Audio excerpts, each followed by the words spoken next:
Dapat pala sinabi ko sa kanya birthday ko ngayon para maraming dagdag. Okay, itlog na jumbo 240 isang tray. Ano ba? Langka 130, special na presyo sa amin, 130 kilo. Halagang 170. Buko 30 isa. Okay. Buko 130 30 isa, halagang halagang parang kailangan ko ng kadena ng aso. So buko tatlo. Mais 60 ang kilo. Nagmura ngayon. Oo.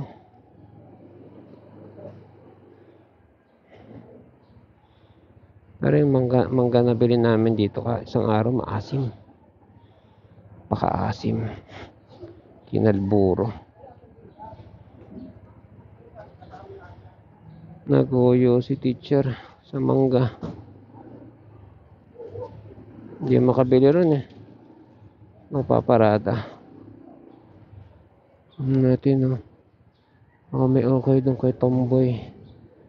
55 kalahati. Uy, ang mura. Nakakadala, baka kalburo. Nalang, hirap ubusin ng napakaasim. Nabili niya kalburo. Uleng. Ito yung uleng. Wala pa nag-iihaw. Kano uleng? Isa nga. Mahal sa amin yan. Sa atin yan.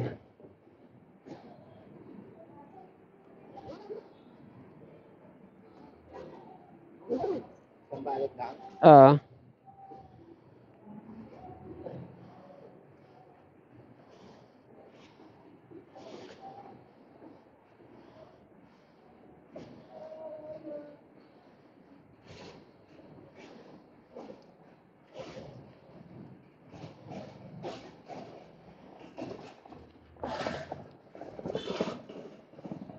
Ano, sama-sama o hiwa-hiwalay? Sama-sama na?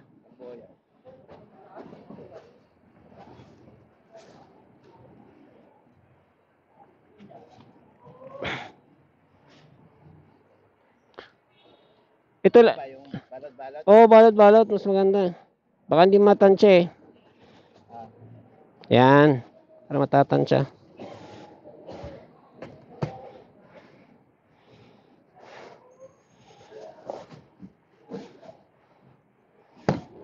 Kasya pa sa top box. Good job, top box.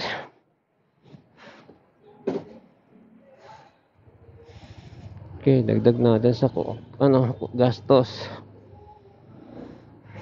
Bira talaga makakita ako ng top box na ganito kalapad eh.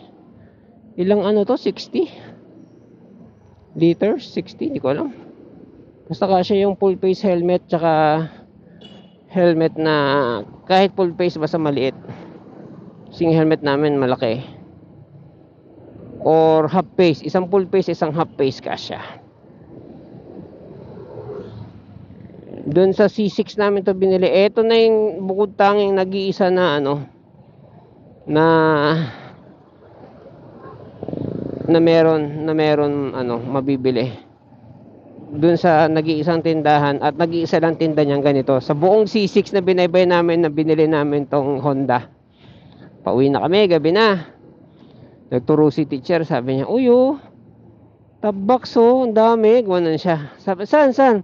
Lumagpas na binalikan namin, U-turn kami. Kasi nga siya lang yung merong malaki. Sabi ko, malaki na kunin natin kasi wala tayong gulay board. Pinakabit ka agad namin. Sama na yung bracket, 4.8 ginastos. Ay, andungis. Nising ko na lang pag-uwi.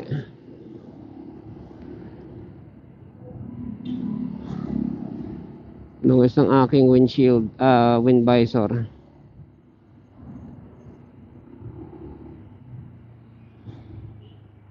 Dungis alikabok.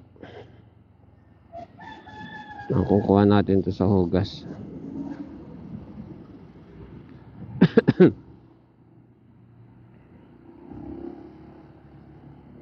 Muulan pa ba? Gano, punasan ko na lang ng tissue ngayon. Tissue naman ako eh. Nga lang, pag alikabok,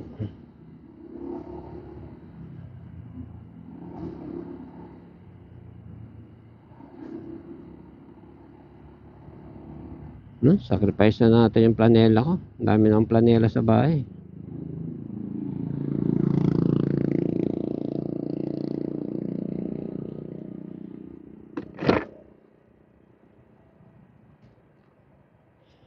Nasa natin wind visor. Wala nang ulan eh. Yun. So what I'm talking about. Let's go.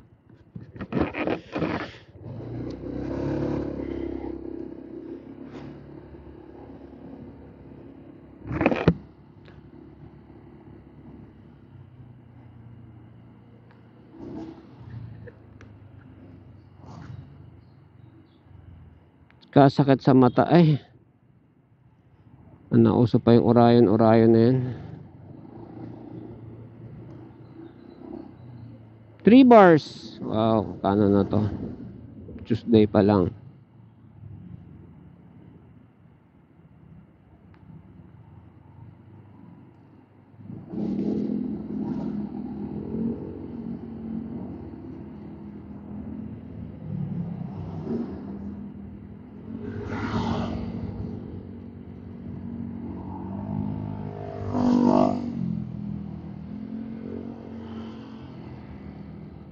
Okay, bisitahin ko yung si ano rito.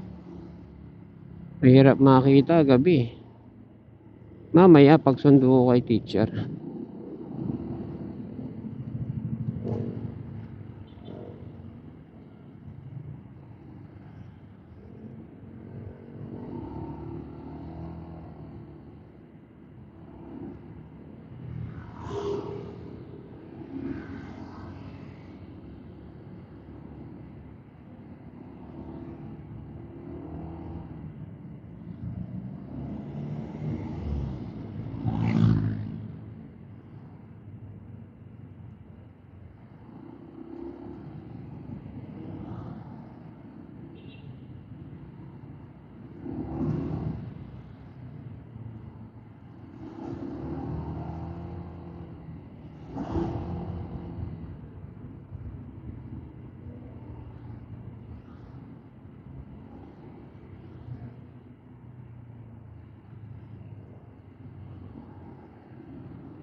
Meron akong ano sa likod. Spine slip disc 3. Bulging yung isa, malala, yung dalawa yung isa, yung pangatlo parang degraded ganyan. Yung isa, yung pangalawa bulging din ng konti. Pero degraded din. Meaning umano na yung sumiksik na yung pagitan ng buto ng spinal kasi meron yan parang hamburger sa gitna eh. Ano yan sa pagkakarate ko pag sumisipa ako sa semento eh, split ganyan, stretching na sobrahan. Anyways, nung nagko-call center na ako, kapag ako ay may problema, stress, ganyan, lumilitaw siya.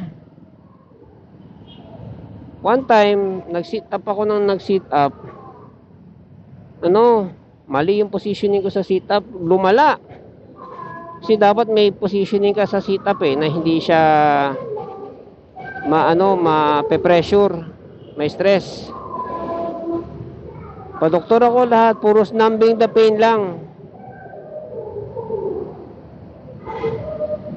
Pahinga ganyan. Tapos, at the end of pahinga, kasi dalawang beses nangyari, tatlo pa nga eh. Ano, either surgery or PT. Sabi ko, PT, natural. PT. So, naubos yung pera ko sa ano, sa card. Kasi may card ako ng call center. Pero natutunan ko sa physical therapy, sa PT, pinapalakas lang nila yung muscle sa likod para masuportahan yung ano. Kasi nga, na-stress siya eh. So, tapos yung mga bawal, hindi ko na ginagawa. Yun. Maraming mga bawal eh. So, dahil doon, hindi na siya bumabalik. Wag lang yung madidisgrasya ako ulit, ganun. Kasi one time na trigger to ano,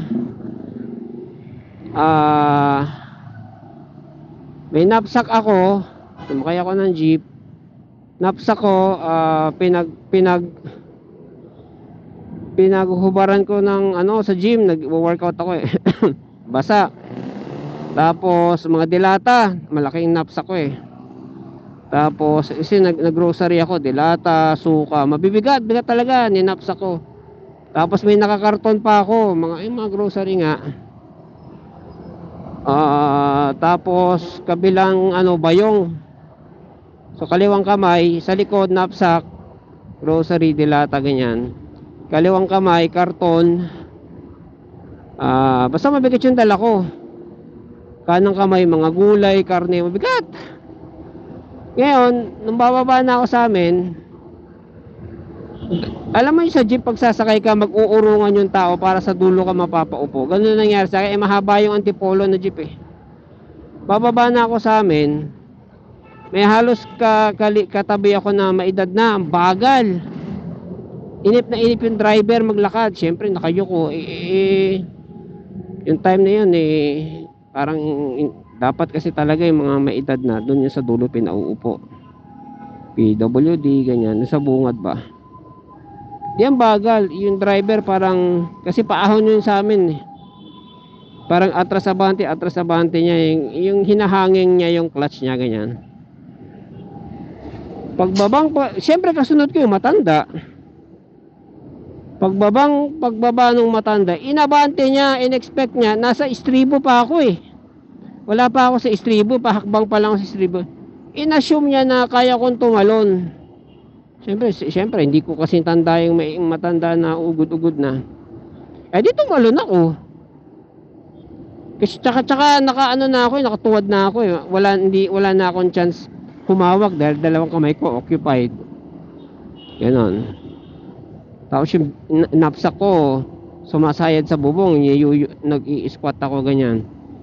So nung nakatuwad na ako, nung nakababa yung matanda, inabante niya ng kadyot, laglag ako, tumalon na ako.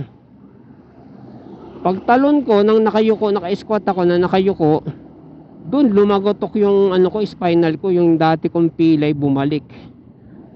Sabi ko sa iyo, ang tagal kong tumayo noon. Iniwan na ako ng jeep ha. Nandoon ako sa pinagkababaan ko, wala akong pakialam. Wala akong pakialam, may sasakyan dumadaan, iwas kung iniiwasan siguro ako, malamang. Mimilipit ako sa tabing kalsada, tangan-tangan ko yung yung karton tsaka yung bayong ng mga isda, mga karne, mga kamote, kung ano-ano pa. Tagal, mga 10 minutes ako. Yung mga tao doon sa pagtawid, kasi waiting shade yun dati, nag-aalala na sa akin kasi namimilipit ako eh. Pagkatapos ko mamilipit, yung ika-ika ako na inantay ko na maluwag na yung sasakyan, saka ako ika-ika na tumawid. Pahinga ako ng konti, ika-ika ako, pinilit ko talaga, namumutla ako eh. Pinilit ko makauwi, sabi ko makauwi lang ako. Ganun, doon ako dadapa, papahinga ako yung likod ko. Pag uwi ko, kinabukasan pumasok pa ako, pero nagpaalam na ako, sabi ko, boss, papadoktor ako, hindi ko na karkula yung pagtalong ko sa jeep ka ako na napilayan ako, sabi ko ganyan. Tinatad ko lang na sa lompas yung likod ko para ano, mamanhid. Yun nga, pagdating ko sa doktor, puros ganun uli, puros pain reliever. Yung pain reliever minsan sobrang lakas, nanginginig din kamay ko. Sabi, sige, babawasan natin, ganun. Pahinga ako sa bahay, pahinga. Yung tipong ano, papagawa kami ng bubong nun eh. Unfortunately, natapat pa dun sa time na yun. So, yung magmula sa kama, kasi yung CR namin, dun pa sa ano eh, sa kusina, iikot ka pa dun sa pinto, papuntang kusina. Ngayon, iba na posisyon, may pinto na sa gitna eh. Dati yung pinto nun sa gilid pa eh. Iikot ka dun sa pinto, lalakad ka mula dun sa kama ko, sa gilid ng pinto sa harap.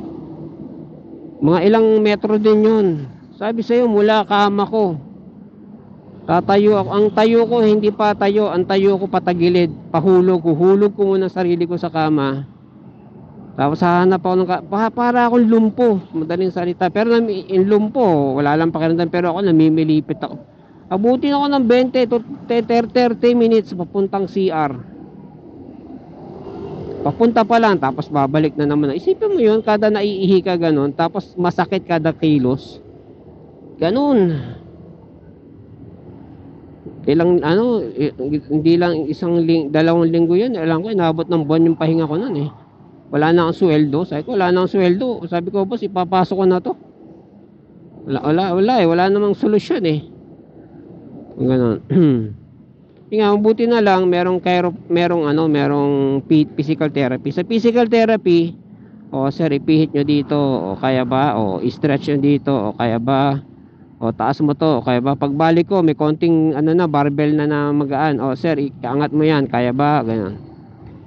Ingat na ingat yung physical therapist. Kahit novice lang siya,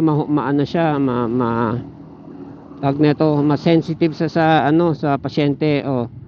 O sir, kung masakit sabihin mo lang, ganyan, sensitive siya sa pasyente.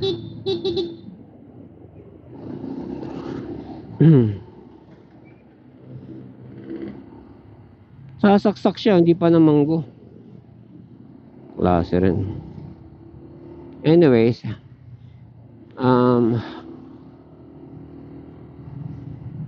natutunan ko yon, nakuha ko yung principle ng physical therapy. Palalakasin mo yung part doon sa part na masakit, pa konti-konti. Pag malakas na yung muscle doon sa likod mo, masusuportahan niya na yung yung pilay mo na buto na na backbone. At napaka sensitibo ng backbone pala natin Kasi nung inoperan ako ng surgery, sabi optional lang naman, sabi ganoon. Hindi ako, meron akong i-recommenda sa iyo na surgeon, sabi nung doktor namin, na specialista talaga sa kanya. Maghanda ka ng at least kalahati minimum, sabi ganoon. Sabi ko, wow, no thanks. Tapos, kung sakaling may pera ka, meron ka ng pera, magsa-surgery ka, pipirma ka ng ng disclaimer. Bakit po? Kasi yan, there's a possibility na malumpo ka. Although yung materials naman, yung tools na gagamitin nila is bilog, meaning hindi masusugatan o mapuputol yung nerve mo. Hindi pa rin guarantee yon na na hindi sila magkakamali. Basta sinabi niyo in a very professional way and na maiintindihan ko na there's still a possibility na malumpo ka kapag nagpa-surgery ka. So, paglabas namin ng clinic, inanalyze, hindi na lang kailangan i-analyze eh. Nag-usap kami ni teacher, sabi namin, so ibig sabihin, kung meron man tayong kalahating milyon, papa-surgery tayo. Kapag gumana, good, sulit yun na yung $500,000 mo. Pag hindi gumana, pwedeng ulitin. Sige, ganito naman ulit, ganito naman. Or worse, sorry, naputol namin yung ugat mo eh. 'Di ba? May pinirmahan ka naman na Disclaimer. So, sorry, lumpo ka na. Ano ka na? Hindi nag-work. Ayan. Bye. Ay, yung half a million, bayaran mo pa rin ha. Ganon. Kaya sabi ko, sabi ko rin, bye. Pero may nakausap akong yung technical support ako noon eh. May nakausap ako na na Amerikano. Ano siya, veteran. Sabi niya, kasi sa tech support, matagal yung namin, procedure namin doon, yung mag-scan ng virus, ganyan. Kaya so nakakakwentuhan namin haba ng oras ng kwentuhan. Sabi niya, marami na daw siyang surgery. Nakatatlong surgery na siya sa likod. Sa tuhod, ganun din. Kasi para trooper daw siya nung panahon ng gera, sabi niya. Yung yung parachute daw nila noon, wala kang control, bilog, hindi ka ngayon na na rectangle na meron kang pinipihit na pang maneuver. Noon hindi, pag hulog mo, hulog ka diretso ka sa lupa, iano ka lang, tag nito, ipipigilan ka lang ng bahagyan ng parachute. Kaya kailangan tibayin mo tuhod mo. Meron nga daw talagang tumatalbog eh. Siya, yun nga, nasira daw yung tuhod niya. Nakakatatlong operasyon na siya sa tuhod niya. Siya naman, sagot ng gobyerno eh. Ano siya eh, army siya, siya eh, paratrooper siya eh.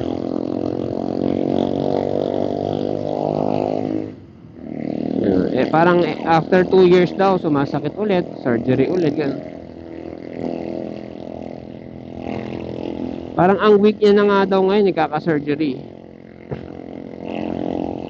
Tsaka yun, sabi ng ate ko na nag-aral ng nursing, kapag panay ang opera mo, kahit sino naman eh, panay ang opera mo, panay ang anesthesia mo, ganyan, nakaka-ulyanin. Ganon.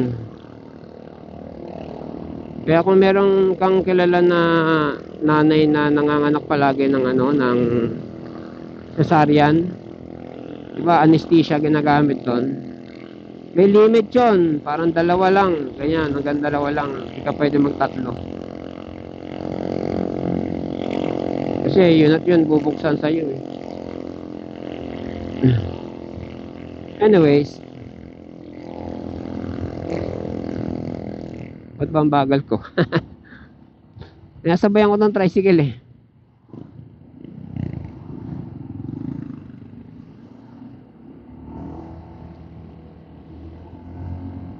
Yan o, bakit?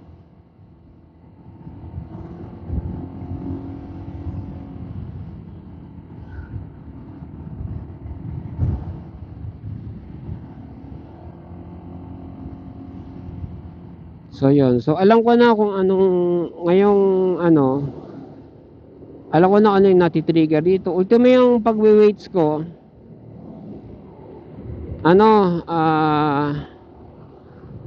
meron akong mga technique na para ma-stretch sa ulit, ganun. Kasi ganun ginagawa sa akin sa physical therapy session ko, ini-stretch ako. So meron akong nagbabaras. Bumili nga ako ng clip sa wrist eh, para sasabit lang ako, hindi ako mangangawit.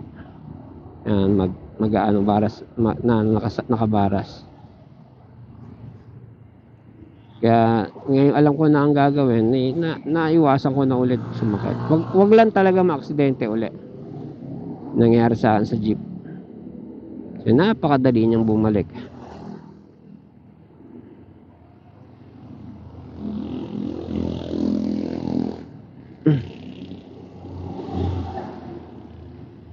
Tawag doon back injury, pilay sa likod, slip disc,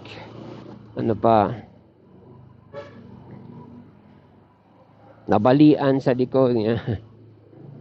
Makita ko yung x-ray eh. Hindi mo makita sa x-ray, yung CT scan. Yan, kita ko sa CT scan. Parang hamburger talaga na lumuwa yung pati, itsura niya. Tapos kagaya ko, dapat pala umiinom ako ng kumakain ako ng mayayaman sa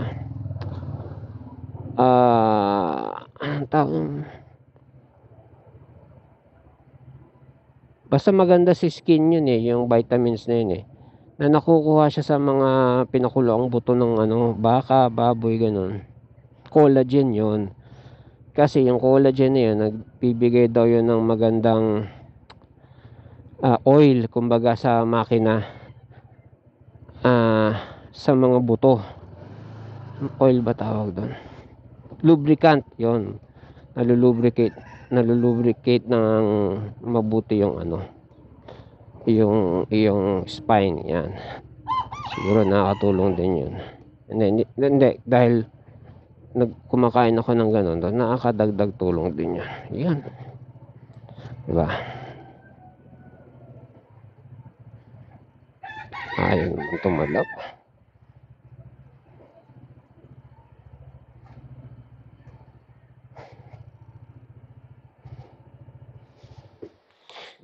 Okay, iingay na naman itong mga dogs. At this time, meron na ang susi. Nabawi ko na yung susi ko.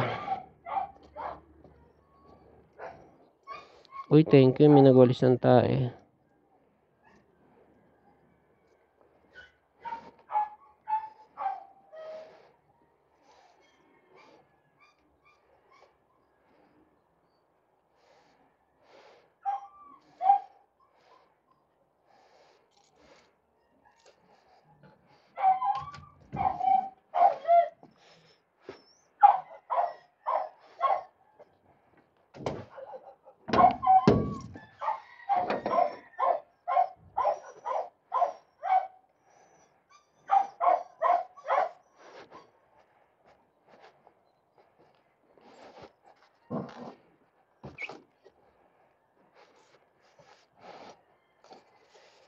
Away na naman yung dog kanina.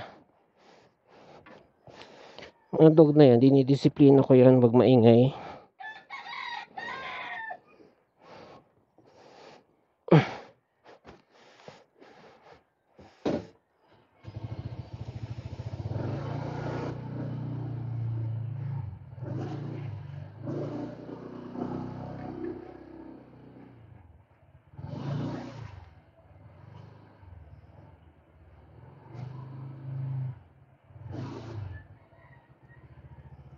Okay. Happy birthday to me. Bye.